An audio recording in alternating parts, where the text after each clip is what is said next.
नमस्ते बच्चों, सपना हिंदी क्लासेस में आपका स्वागत है। हम सृजन पाठ्य पुस्तिका का पाठ तौलिए एकांकी पढ़ रहे थे, जिसका कुछ अंश हम पढ़ चुके थे। आज हम शेष अंश पढ़ेंगे। इससे पहले के अंश में हम पढ़ रहे थे कि मधु के मासा जी और मामा जी की जो बातें बसंत को बुरी लगी, वो बातें वह मधु के सामने कर रहा था। तभी मधु कहती है मामा जी। बसंत उसकी बात को काट कर फिर बोलता है, बसंत अपनी बात जारी रखते हुए, इस पर शायद उन्हें महसूस हुआ कि मुझे उनकी बात बुरी लगी और उन्होंने मुझे अपने ही रेजर से हजामत बनाने पर विवश कर दिया। किंतु मेरे हजामत बनाने के बाद मेरे ही सामने ब्लेड उन्होंने लॉन में फेंक दिया और नौकर से कहा कि रेजर को स्टरलाइज करना है। स्टरलाइज का अर्थ होता है कीटाणु मुक्त, यानी उसे गर्म पानी में डालकर और कीटाणु मुक्त करने को नौकर को कहा, नकल उतारते हुए। मामा जी। फिर मधु कहती है, मैं कहती हूँ आप उनके स्वभाव से परिचित नहीं, आपको बुरा लगा। फिर मधु कहती है कि आप मेरे मामा जी और मासा जी के स्वभाव से परिचित नहीं हैं, कि उनको भी स्वच्छता बहुत पसंद है। यदि तुम उनके स्वभाव से परिचित होते तो तुम्हें बुरा नहीं लगता। स्वच्छता की भावना भी काव्य और कला ही की भांति। आगे वह कुछ कहना चाहती है, बीच में ही बसंत उसे रोककर और कहता है, आवेग में उसके पास आकर, क्यों काव्य और कला को अपनी इस घृणा में घसीटती हो? काव्य और कला तो प्रेम के विषय हैं, घृणा के नहीं। तो तुम क्यों काव्य और कला को इस घृणा में घसीट रही हो? तुम्हारे ऐसे वातावरण में पले हुए सब लोगों की नफासत में नफरत की भावना काम करती है, शरीर से, गंदगी से, जीवन से नफरत की। फिर बसंत कहता है कि तुम्हारे ऐसे वातावरण में, यानी कि तुम्हारे स्वच्छता के वातावरण में पले हुए सब लोगों के मन में नफासत में, यानी कि स्वच्छता की भावना में केवल मात्र दिखावा है, श्रेष्ठता का दिखावा है। नफासत का अर्थ होता है श्रेष्ठता का दिखावा है। मधु चुप रहती है, क्योंकि मधु के मन में उच्च कुल का होने का अहंकार है। बसंत फिर कहता है, और मुझे जीवन से घृणा नहीं, मुझे शरीर से भी घृणा नहीं, और मैं सच कह दूँ मुझे गंदगी से भी घृणा नहीं। फिर मधु व्यंग में हंसती हुई कहती है, तो फिर कूड़ों के ढेरों पर बैठिए। कूड़ों का अर्थ होता है कचरा, तो कचरों के ढेर पर जाकर बैठ जाइए। बसंत फिर कुर्सी पर जा बैठता है और कुर्सी को और समीप ले आता है। मुझे गंदगी से घृणा नहीं, किंतु मैं गंदगी पसंद नहीं करता। बड़ा नाजुक सा फर्क है। यदि हमें जीवन का सामना करना है तो रोज गंदगी से दो चार होना पड़ेगा, फिर इससे घृणा कैसी? जिन गरीबों को तुम अपने बरामदे के फर्श पर भी पाँव न रखने दो, मैं उनके पास घंटों बैठ सकता हूँ। फिर वो कहता है बसंत की, मुझे गंदगी पसंद नहीं है ना, किंतु गंदगी से मैं घृणा भी नहीं करता, क्योंकि मुझे काम के सिलसिले में घर से बाहर भी जाना पड़ता है, और जहाँ गंदगी है वहाँ पर भी मुझे रहना पड़ता है, और जो गरीब लोग हैं, जो गंदी बस्तियों में रहते हैं, उनके साथ भी मुझे उठना बैठना पड़ता है।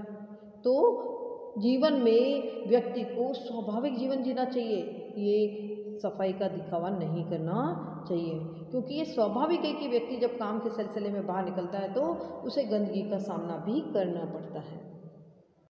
मधु हंसती है, मधु व्यंग में हंसती है।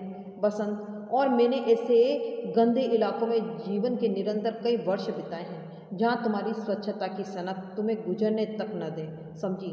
फिर वह कहता है कि काम के सिलसिले में मैंने कई वर्ष ऐसे गंदे इलाकों में रहकर बिताए हैं, जहाँ तुम्हारी स्वच्छता की सनक यानी स्वच्छता का जो पागलपन तुम पर सवार है, वह तुम्हें उस इलाके में गुजरना तक न दे। वहाँ पर रहकर मैंने कई वर्ष काम किया है। फिर मधु कहती है, वहीं बैठे और वैसे ही स्वेटर बुनते हुए, पर अब तो आप विपन्न नहीं, विपन्न का अर्थ होता है गरीब, कि अब तो आप गरीब नहीं हैं, अब तो आप गंदे इलाकों में नहीं रहते। विपन्नता की विवशता का अर्थ होता है मजबूरी को मैं समझ सकती हूँ, किंतु गंदेपन का स्वभाव मेरी समझ से दूर की वस्तु है। फिर बसंत कहता है, तो तुम्हारे विचार से मैं स्वभाव से गंदा हूँ? फिर वो गलत अर्थ निकाल रहा है कि इसका मतलब कि तुम मुझे स्वभाव से भी गंदा मानती हो। फिर मधु उसी विषैली हंसी के साथ, मतलब उसी व्यंग्यात्मक हंसी के साथ कहती है, मैं कब कहती हूँ? बसंत खड़ा हो जाता है, ऐसे दिन मुझ पर आए हैं जब एक बनियान पहने मुझे कई दिन गुजर जाते थे। उसे धोने तक का अवकाश न मिलता था। अवकाश का अर्थ होता है समय। और अब मैं दिन में 2 बार बनियान बदल लेता हूँ। अगर यह गंदेपन की आदत है तो? मधु उसी हंसी के साथ, मैं कब कहती हूँ बसंत, स्वच्छता बुरी नहीं, पर तुम तो हर चीज को सनक की हद तक पहुँचा देती हो और सनक से मुझे चिढ़ है। फिर बसंत कहता है कि मुझे स्वच्छता से घृणा नहीं, पर वो कहता है कि तुम्हारी स्वच्छता की जो सनक है ना, जो पागलपन है, उससे मुझे चिढ़ होती है। फिर कमरे में घूमने लगता है। बनियानों और तौलियों की कैद मैंने मान ली, किंतु यदि मैं गलती से बनियान न बदल पाऊँ या गलत तौलिया ले लूँ तो इसका यह मतलब तो नहीं कि मैं स्वभाव से गंदा हूँ और मेरे इस स्वभाव पर तुम्हें मुंह फुलाकर बैठ जाना या अपनी विषैली हंसी बिखेरना चाहिए। देखिए, स्वच्छता की सनक से दोनों के रिश्ते प्रभावित हो रहे हैं और इस विषय पर वे प्राय दोनों आपस में विवाद करते रहते हैं। बसंत जो है वह स्वभाव से गंदा नहीं है, वह मधु से अत्यधिक प्यार भी करता है। वह उसे बहुत समझाने की कोशिश कर रहा है कि वह स्वच्छता का इस तरह दिखावा न करे। मधु चुप रहती है। बसंत रेडियो के पास है। तुमने अपने आप को इन मिथ्या बंधनों में इतना जकड़ लिया है। मिथ्या का अर्थ होता है झूठा, यानी झूठे बंधनों में इतना जकड़ लिया है कि मेरा जरा सा खुलापन भी तुम्हें अखरता है। फिर वो कहता है कि तुमने अपने आप को इन मिथ्या बंधनों का अर्थ यहाँ पर लेंगे स्वच्छता की जो सनक है या दिखावा है, उसमें तुमने अपने आप को इतना जकड़ लिया है कि तुम्हें मेरा जरा भी खुलापन यानी मेरी स्वतंत्रता तुम्हें अखरती है, बुरी लगती है। अपने सिद्धांतों को तुमने सनक की हद तक पहुँचा दिया है। उशी और निम्मो, उशी और निम्मो कौन है? बसंत की भतीजियाँ हैं, भाई की लड़कियाँ हैं। मधु बुनना छोड़ देती है। आपने फिर उशी और निम्मो की बात चलाई। उशी और निम्मो? बसंत हंसते हुए, कल मिल गई बाजार में। मैंने पूछा, निम्मो आई नहीं। तुम इतने दिनों से कहने लगी हमको चच्ची से डर लगता है। फिर हंसने लगता है। फिर वो बताता है कि भाई तुमसे उशी और निम्मो को भी डर लगता है, इसीलिए वो अपने घर भी नहीं आती। मधु उसी विषैली हंसी के साथ, मैं उन्हें खा जो जाती हूँ। बसंत तीपाई के पास है। खाओगी तो तुम क्या, पर वे बच्चियाँ हैं। मधु कहती है, बच्चियाँ? व्यंग से हंसती है। बसंत उसके व्यंग को सुना अनसुना करके तीपाई के पास बैठते हुए, हंसना उनका स्वभाव है। वे हंसेगी तो बेबात की बात पर हंसेगी और तुम्हारा एटिकेट। अब वो कह रहा बेबात की बात का अर्थ होता है बिना बात की, और तुम्हारा एटिकेट, एटिकेट का अर्थ क्या होता है? तुम्हारा ये सभ्य आचरण, बस दबे दबे घुटे घुटे फिरो। फिर वो कहता है कि वे बच्चियां हैं, वे तो बिना बात ही हंसती है ना, हंसना तो उनका स्वभाव है। और तुम्हारा स्वभाव कैसा है, तुम्हारा आचरण क्या है? दबे दबे घुटे घुटे फिरते रहो। करते हुए वह बेजारी से सिर हिलाकर उठता। बेजारी का अर्थ होता है व्याकुलता से वह सिर हिलाकर उठता है। जो आदमी जी भर खा पी नहीं सकता, हंसा नहीं सकता, वह जीवन में कर ही क्या सकता है? फिर वो कहता है कि जो आदमी अपनी मर्जी से खा पी ना सके, खुलकर हंस न सके, तो उसका जीवन तो व्यर्थ है। चिंताओं और आपत्तियों के बंधन नहीं क्या कम है? फिर वो कहता है कि जीवन में चिंताएं, परेशानियां, ये सब क्या कम है? जो जीवन को शिष्टाचार की बेड़ियों से जकड़ दिया जाए। यह न करो, वह न करो, ऐसे न बोलो, वैसे न बोलो, इन आदेशों का कहीं अंत है? फिर वह कहता है कि जीवन को शिष्टाचार की बेड़ियों से ज़रूरत से ज़्यादा बांध दिया जाएगा तो न हम खुलकर जी सकते हैं और न खुलकर जीवन व्यतीत कर सकते हैं। मधु चुप रहती है। बसंत, और फिर तुम्हारे इस आचरण में वह स्निग्धता, स्निग्धता का अर्थ क्या होता है? प्रेम भाव या व्यवहारिकता कहाँ है? तुम्हारे आने से पहले में देव और नारायण एक ही लिहाफ में बैठते थे। लिहाफ का अर्थ होता है रजाई या कंबल। लिहाफ में बैठ जाते थे। जरा कल्पना तो करो, सर्दियों की सुबह या शाम एक ही चारपाई पर, एक ही रजाई, घुटनों पर ओढ़े 4-5 मित्र बैठे हैं, गप्पे चल रही है, सुख दुख की बातें हो रही है, वही चाय आ जाती है, साथ साथ बातें होती है, साथ साथ चुस्कियाँ लगती है। इस कल्पना में कितना आनंद है, कितनी स्निग्धता है।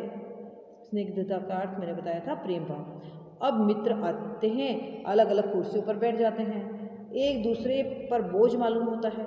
जोश से चिड़िया तक को फटकने नहीं देती तुम बिस्तर के पास। मैं तो इस तकल्लुफ़ का अर्थ होता है औपचारिकता या शिष्टाचार। मैं तो इस तकल्लुफ़ में घुटा जाता हूँ, जाकर कुर्सी पर बैठ जाता है और हजामत का सामान ठीक से रखने लगता है। मधु कहती है, मैं तकल्लुफ़ स्वयं पसंद नहीं करती, पर जब दूसरों को सफाई का कुछ भी ख्याल न हो तो विवश हो इससे काम लेना पड़ता है। आप ही बताइए, कितने लोग हैं जिन्हें सफाई की आदत है? कितने हैं जो हमारी तरह पाँव धोकर रजाई में बैठते हैं? फिर बसंत कहता है वहीं से, पाँव धोने की मुसीबत रजाई में बैठने का लुत्फ़ ही किरकिरा कर देती है। लुत्फ़ का अर्थ होता है मज़ा। यानी पाँव धोकर यदि रजाई में बैठेंगे तो पाँव ठंडे हो जाएंगे, तो रजाई में बैठने का मज़ा ही ख़त्म हो जाएगा। मधु कहती है, कुत्ता भी बैठता है तो दुम हिलाकर बैठता है। मनुष्य स्वभाव से ही स्वच्छता का प्रेमी है। मैं गंदे लोगों से घृणा करती हूँ। फिर स्वेटर बुनने लगती। बसंत मुड़कर, घृणा? यही तो मैं कहता हूँ, तुम्हें मुझसे घृणा है, मेरे स्वभाव से घृणा है। तुम्हारा वातावरण मेरे वातावरण से घृणा करता है। अर्थात तुम जिस वातावरण में पली बड़ी हुई हो, मेरा वातावरण बिल्कुल अलग है, तो तुम मेरे वातावरण से यानी मेरे पारिवारिक वातावरण से भी तुम घृणा करती हो। तुम मुझसे घृणा करते हो। एक छोटी सी बात सोचो कि कहाँ से कहाँ तक पहुँच गई है। मधु उसी विशेली हंसी के साथ, यह आप कह सकते हैं, मतलब ये आप ऐसा सोच सकते हैं घृणा करते हैं, बाकी मेरे मन में ऐसा कुछ नहीं है, ऐसा कहना चाहती है मधु। बसंत, तुम्हें मेरी हर एक बात से घृणा है। मेरे खाने पीने से, उठने बैठने से, हंसने बोलने से। मैं जब हंसता हूँ सीना फुलाकर हंसता हूँ, और इसीलिए उशी और निम्मो इसीलिए मुझसे अधिक प्यार करती है। मधु स्वेटर को फेंककर, आपने फिर उशी और निम्मो की कथा छेड़ी। मुझे हंसना बुरा नहीं लगता, पर समय कुसमय का भी ध्यान होना चाहिए। उस दिन पार्टी में आते ही उशी ने मेरे कान पर चुटकी ले ली और निम्मो ने मेरी आंखें बंद कर ली। कोई समय था उस समय हंसी मजाक का। मुझे हंसी मजाक से घृणा नहीं, अशिष्टता से घृणा है कि उन बच्चों ने अशिष्टता दिखाई, इसीलिए मुझे वह बुरी लगी। बसंत कहता है उशी। मधु कहती है, परले सिरे की यानी पहले नंबर की अशिष्ट और असभ्य लड़की है। मदन की वर्षगांठ के दिन वे सब आए थे। निम्मो इतनी चंचल लड़की है, पर वह तो बैठ गई एक और। यह नवाबजादी सैंडल समेत आ बैठी मेरे सामने और टांगे पसारे, और उसके गंदे सैंडल मेरी साड़ी के बिल्कुल समीप आ गए। आप इस अशिष्टता को शौक से पसंद करें, मैं तो इसे कदापि पसंद नहीं कर सकती। जिसे बैठने उठने बोलने का सलीका नहीं, वह मनुष्य क्या पशु है। मधु को उशी और निम्मो का बिना बात हंसना, समय असमय मजाक करना पसंद नहीं था, क्योंकि मधु शिष्टाचार की बेड़ियों में जकड़ी हुई थी। उसे उसी और निम्मो की अशिष्ट व्यवहार से घृणा थी। वो कहती थी कि उन्हें शिष्टता नहीं है। उस दिन पार्टी में भी वो मेरे सामने टांगे पसार कर बैठ गई, सैंडल मेरे बिल्कुल साड़ी के समीप थे, और इस तरह की अशिष्टता मुझे बिल्कुल पसंद नहीं है। फिर वो आगे ये भी कहती है कि जिसमें शिष्टाचार नहीं, वह मनुष्य नहीं पशु के समान होता है।